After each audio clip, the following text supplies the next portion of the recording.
Hello, everyone. This is Tim Gowans. It's a privilege to have Warmark with us today. We're going to be talking about a car show that we're going to be doing here on August the 29th at First Baptist Church in Woodstock. So I wanted to go through with the guys here and let them introduce themselves to us. And I want you to start, Peyton. Hey everyone, my name is Peyton. Super excited to be here today. I'm the director of Journey Programs and Community Engagement here at Warmark, and I have been volunteering with Warmark for 9 years now. And I've been on staff for about a year, and I absolutely love what we do here. All right, my name's Tasha Whitener. I'm the founder and executive director of Warmark. So I've been in it since 2008 and love it. So excited to be here. Hey, my name is Brian Beckham. I am a board member with Warmark. Also a volunteer. I mentor at one of the Warmark locations, and I'm also a lover of cars and all things with engines. Yes, and, you are. I'm very excited about this car show. I am too.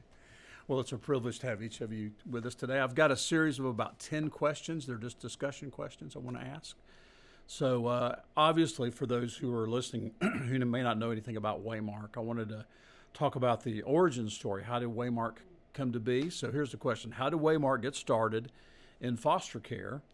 And what is the core mission that drives everything that you do today? What would you say? All right, so I'll try to shorten this story. But we started with one camp in 2008. And kind of backing up a little bit. So I went to a children's pastors conference, heard the founders of Royal Family Kids Camp speak, and that's when the Lord laid it on my heart. But it wasn't until 10 years later that we felt a go to have our first camp, which was in 2008. And then after that, after we had a week with these amazing young people, we're like, we just need to do more. And so we started the nonprofit. My husband and I, Doug, started the nonprofit in 2009, 2010. It was called Kids Cubed at the time. We've now rebranded, so our DBA is Warmark.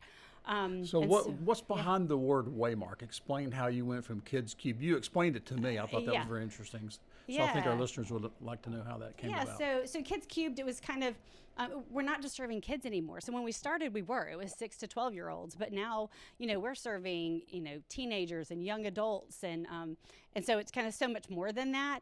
And so we, in coming up with the name, we had a marketing team help us with that, of course. But the whole idea is just walking with them on that journey and just giving them kind of marks along the way. Marks along the way. Yeah, guiding them and walking with them, because that's a key of what we do. It's just being in it for the long haul. Yeah.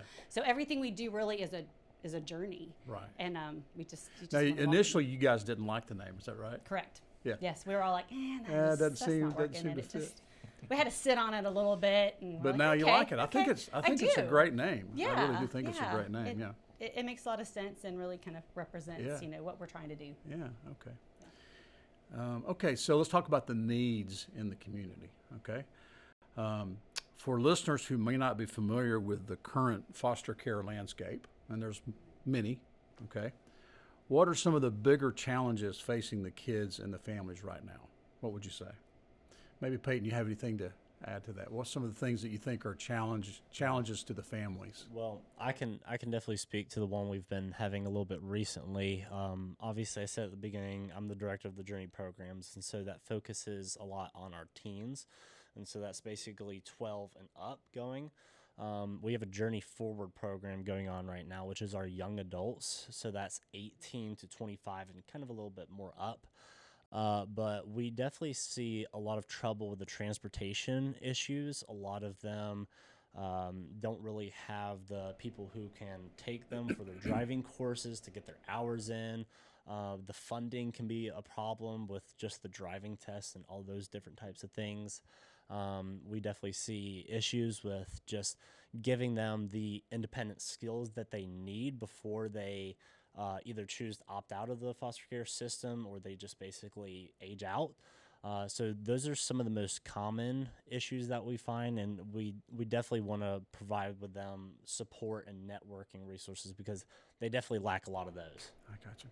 So Brian, what would you say as a mentor? What would you say as you've dealt with these kids directly? What are some of the things that you're seeing in the hearts of the kids that you're talking to? There's kids that enter and exit the system kind of throughout throughout their lives. Right. And so there's a lot of different ages. They come there by different pathways, and by the way, the locations where they go can also be extremely different. So a lot of them, I think that they need some consistency in their life, right? They need someone that they can rely on. They need someone that can be there. They need somebody they can talk to. They need something they can look forward to. And interestingly enough, like one thing that surprised me getting into Waymark and getting involved is a lot of their needs, are met from a material standpoint. That there's programs out there that make sure they're fed, that make sure they have clothes, that make sure that's not what that's about though. Like for us, what it's about is like making a genuine connection with them and saying like, I'm here, I'm not going anywhere, and you want to talk to me about anything, like I'm here. Right, so just I'm here for you. Yeah, it's, once again, just building the relationships with these kids is so vital. They don't have that. That's why they're there. They have broken relationships, right? I had no idea when I got in. I went to these camps, and I don't, everybody may not know what these camps are, but Waymark has these massive camps with lots and lots of kids, different How many ages. kids? How many?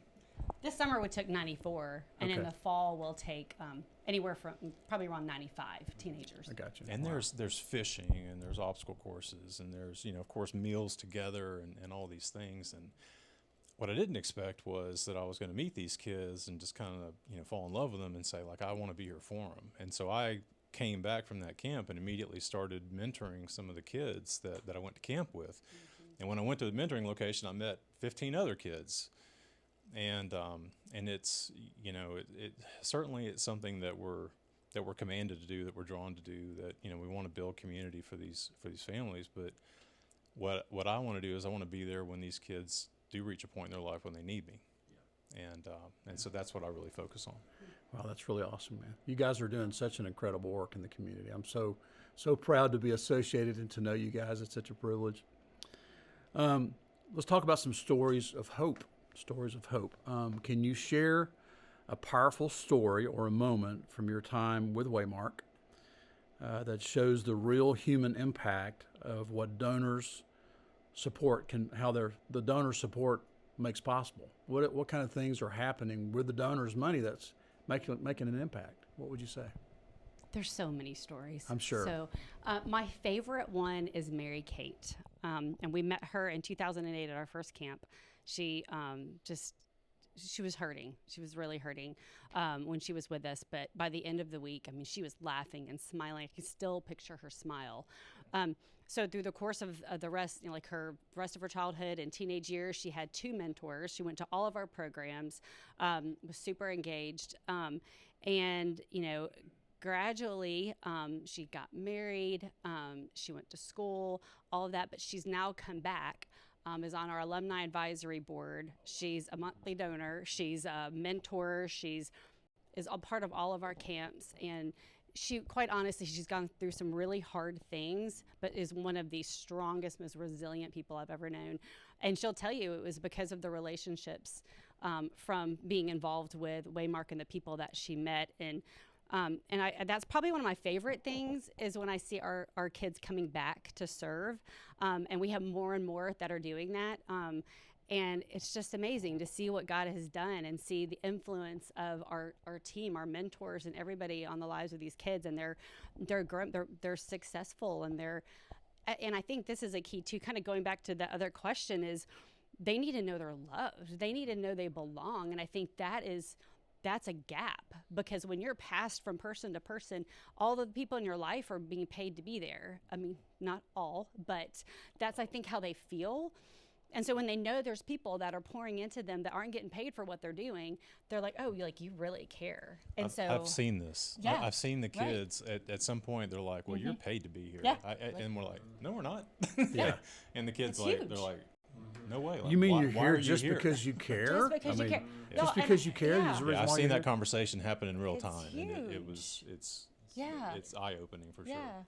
And our kids will tell you, we feel like we belong here. When they realize, this actually goes back to Mary Kate. She has so many stories. Goes back to Mary Kate, but one of the young ladies that came to camp was just like, I don't want anything to do with you. I don't want to be here, all of that. when it kind of came up in conversation that Mary Kate had been there. She was a camper, and she was like, "Wait, what are you talking about?" She's like, "Yeah, I was a camper." She goes, "And I made it." She's like, "So you mean I'm gonna make it?" She's Wow. like, "Yeah, you're gonna make it." What and a she story. changed the rest of the week. They were like this. What a story. And so I mean, there's so many stories of that Yeah. when these kids, these amazing kids, are just like, "Wait a minute, like I belong here." Yeah.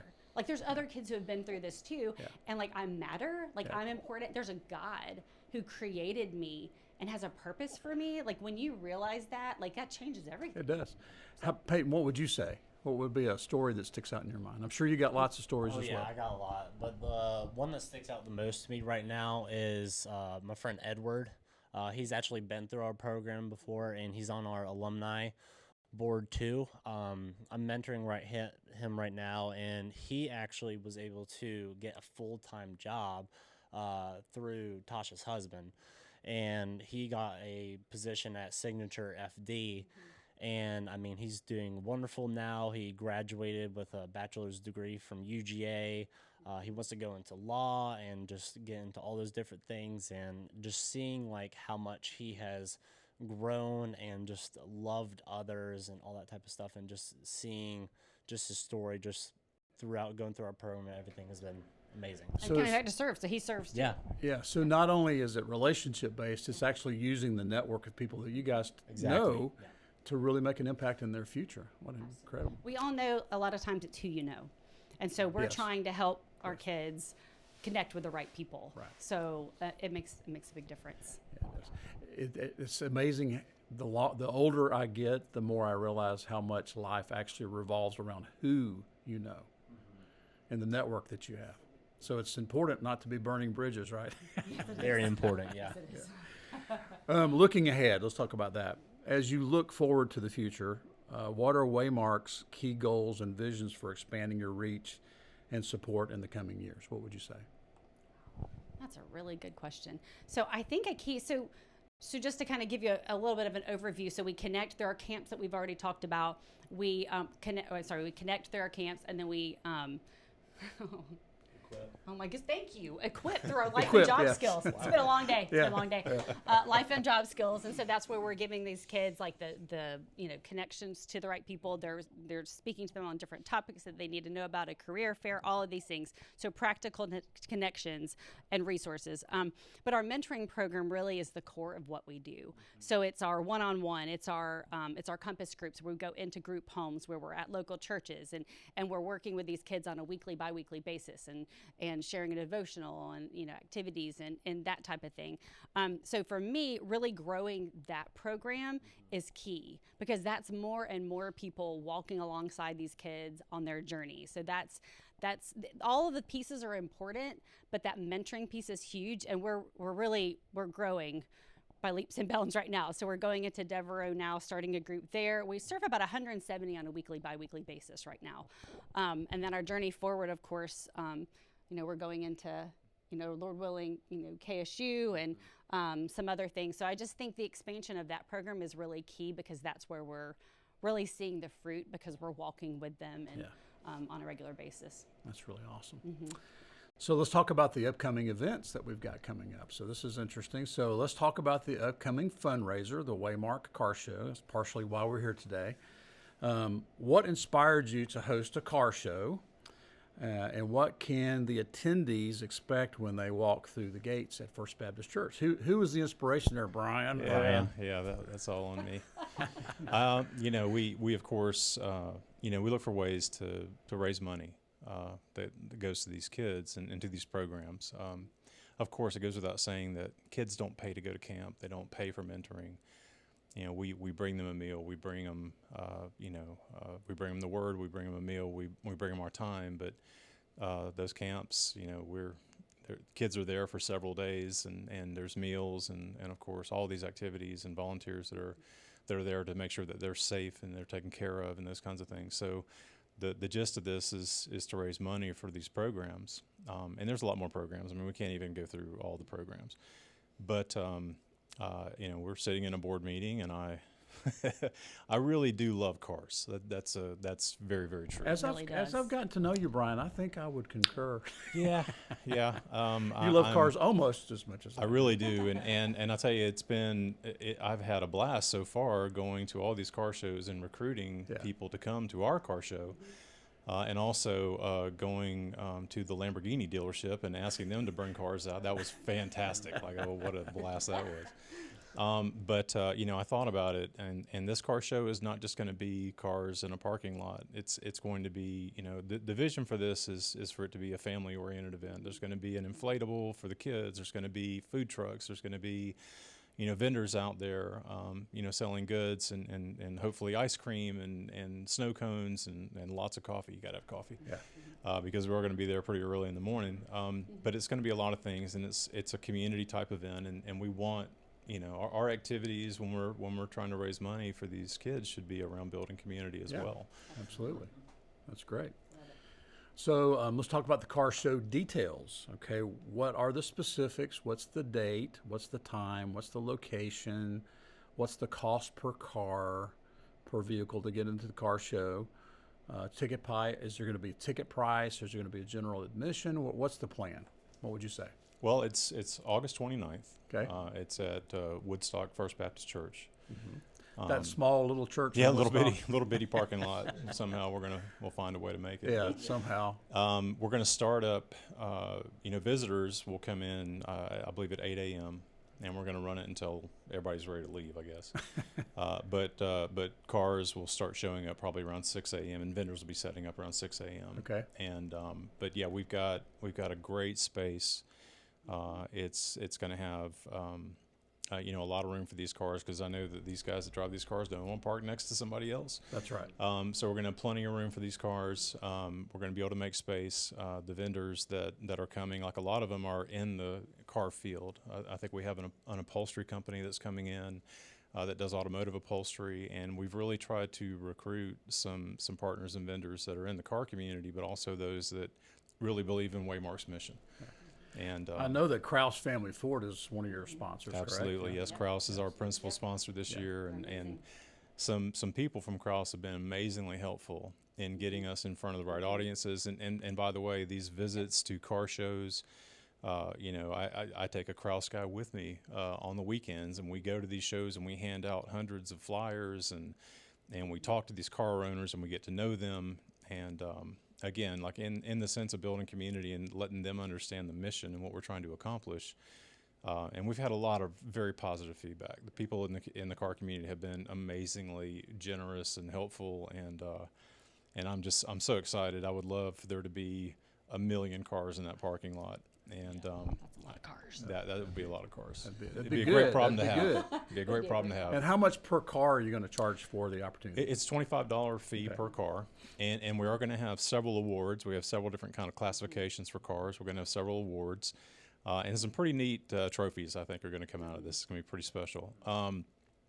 We're also, it's free for entry for those that are just coming to see the cars and to attend.